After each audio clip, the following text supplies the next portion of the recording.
कुछ ना कहो कुछ भी कहो, क्या कहना है क्या सुनना है।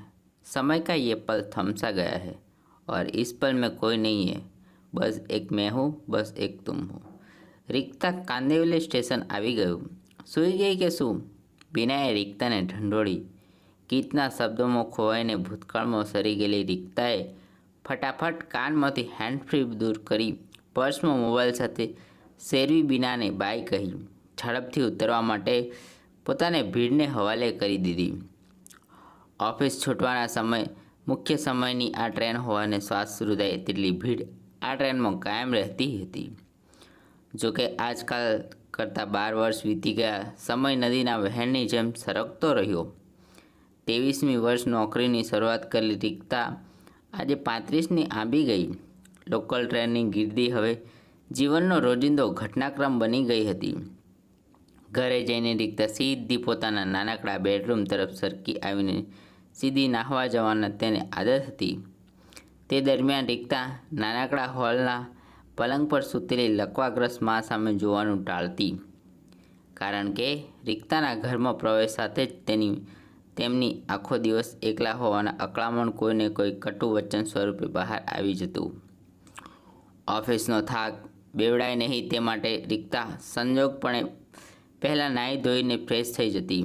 પછી એ જ માને રોજનું તકલીફોનું લિસ્ટ સાંભળતી અને તે પ્રમાણે બીજા દિવસની દવાનું લિસ્ટ તૈયાર કરતી. પછી પોતાની જાતને એક કપ ચા બનાવીને પી લેતી. ત્યાર પછી પોતાને અને મા માટે રસોઈ બનાવતી. માને 8:30થી જમવાનું મોડું મળે તો તેનો અલગ રટણ ચાલુ થઈ જતા.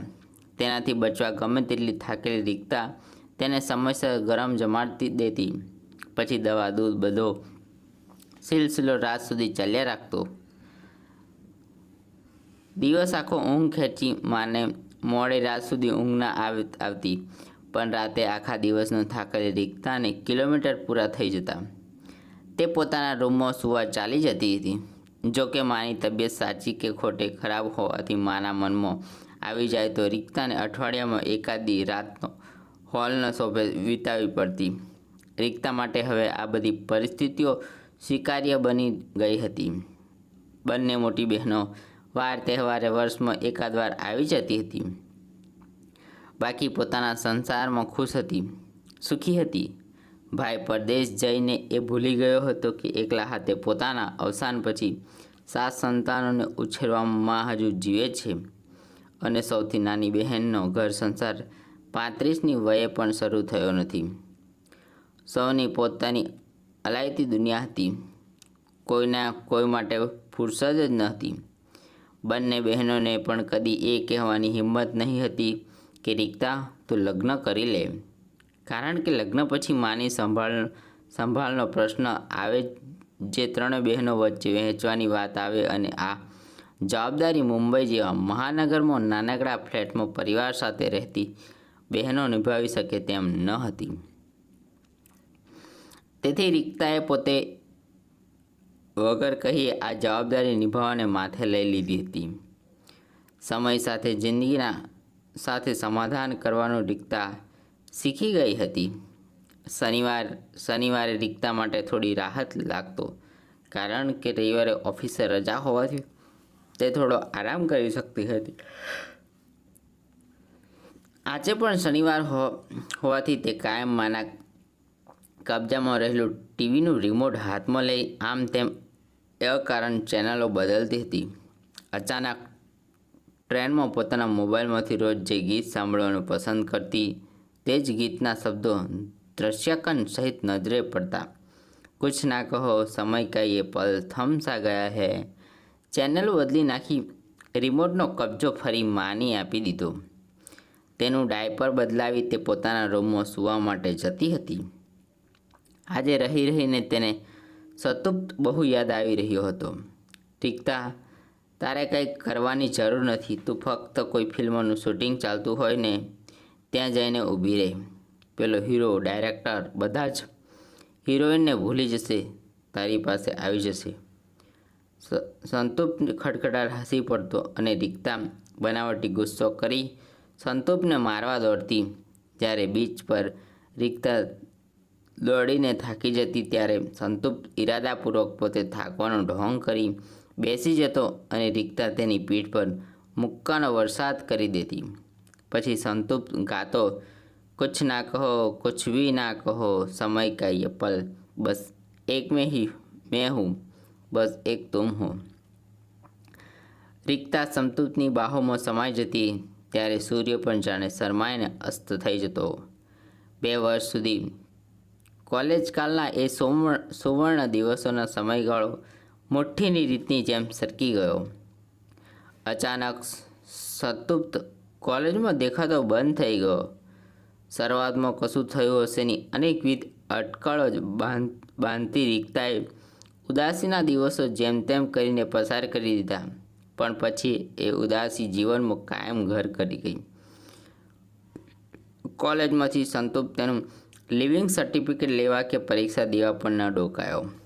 રીક્તાની દરેક સવાર સાંજે કોલેજે સંતુપ્ત આવશેની અપેક્ષા ઉગતી. દરેક સાંજ માયુસ બનીને આથમતી જતી. ઘરના રૂઢિચુસ્ત વાતાવરણના કારણે રીક્તા અને સંતુપ્તનો પ્રેમ પણ માત્ર તે બંને સુધી જ સીમિત રહેતો હતો.